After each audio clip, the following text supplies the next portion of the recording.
E kif l-erba komplit il-kumpilazzjoni ta' xhieda fil-konfront tal-kappellan ta' Marsa Xlok Luke Seguna li qed ikun akkużat bi frodi u ħasil ta' flus fost oħrajn, intqal kif il-qassis daħħal kważi 450,000 euro f'7 snin waqt li l-paga tiegħu laħqet biss 75,000 euro. Dan intqal fix-xhieda tal-Ispettur Christopher Ellul mit-taqsima tal-FCID fih dan il-Korp tal-Pulizija. Huwa spjega kif Marzu ġie assenjat dan il-każ wara li ġew osservati numru ta' tranzazzjonijiet fil-kont bankarju tal-imputat brabta mal-valur u anke tip li ma' tranzazzjonijiet ma kinux jaqblu mal-profil finanzjarju tal-kariga ta' Fader Luke Seguna.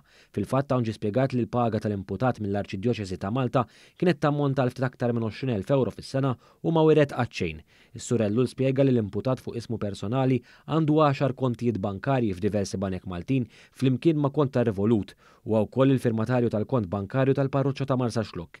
Id-dħul f'dawn il-kontijiet bejn l-2015 u l-2022 kien ta' aktar minn 449,000 euro, minkejja li f'dan il-perjodu s-salarju tal-imputat kien jammonta biss għal 75,000 euro.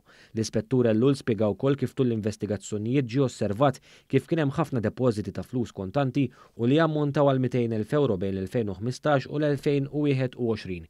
Tul ix-xhieda tiegħu l-Ispettur Ellul ta' rendi konta diversi transazzjonijiet meqjusa suspettużi u li ammontaw għad-depożitu totali ta' aktar minn 449,000 euro.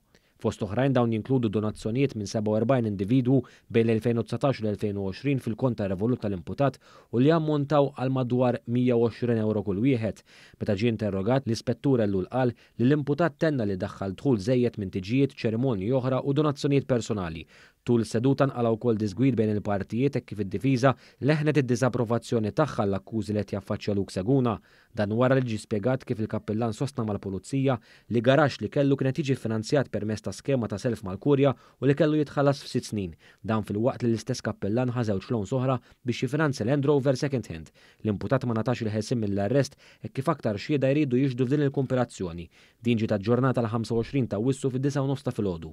L-avukati José Herrera u Matthew Xwiereb iffurmaw id-difiża tal-imputat.